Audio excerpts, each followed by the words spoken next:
Alrighty, so I'm in group 5, therefore I had question 5 and 10. And so on the left I have question 5, and on the right I have question 10. Right here we have question 5 and 10.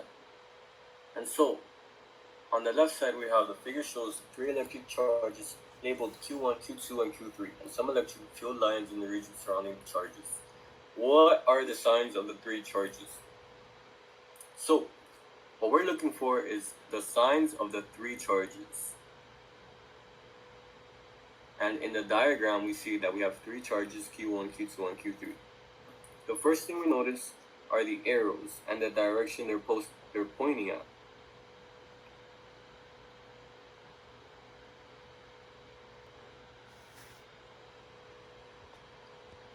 We can see that Q1 is being attracted towards the right side, and Q3 is being attracted to the left side.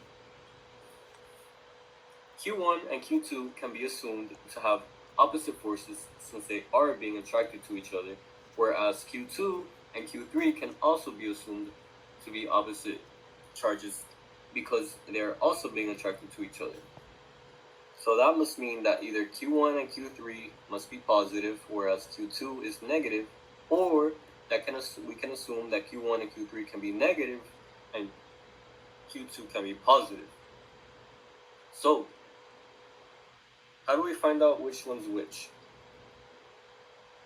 I then looked at the arrow that came up and then straight back down to Q2 coming from Q1, and noticed that there is no charges that continue going towards the right side, which means there must be a wall in here in between Q1 and Q3 right on top of Q2. That must mean that Q2 must be positive, whereas Q3 and Q1 are negative and are also being attracted to other forces around. That is how I assumed the charges from both Q1, Q2, and Q3 in question 5. Q1 is negative, Q2 is positive, and Q3 is also negative. Over here on the right side we have question 10. It states X and Y are 2 uncharged metal spheres on insulating stems and are in contact with each other. A positively charged rod R is brought close to X as shown in figure A. So the first thing we notice is that they are both uncharged, and there is a rod that is positively charged that is brought close but is not touching either X or Y. Then it states on the bottom, sphere Y is now moved away from X as in figure B. And so the question is asking us, what are the final stages of both X and Y? So since R is positively charged, it must be attracting all the negative charges that are found both in X and Y. Therefore, all the negative charges will be going to the left side of both X and Y.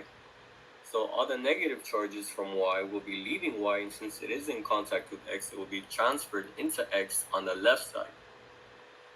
Whereas all the positive charges in both X and Y will be going towards the right side, being repelled away from the other positive charge that is found in rod R.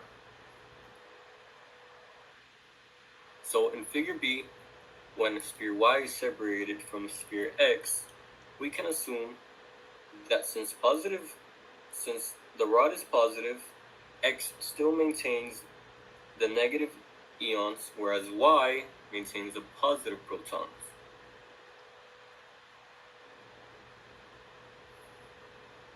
And this is how I assume the answer for question 10.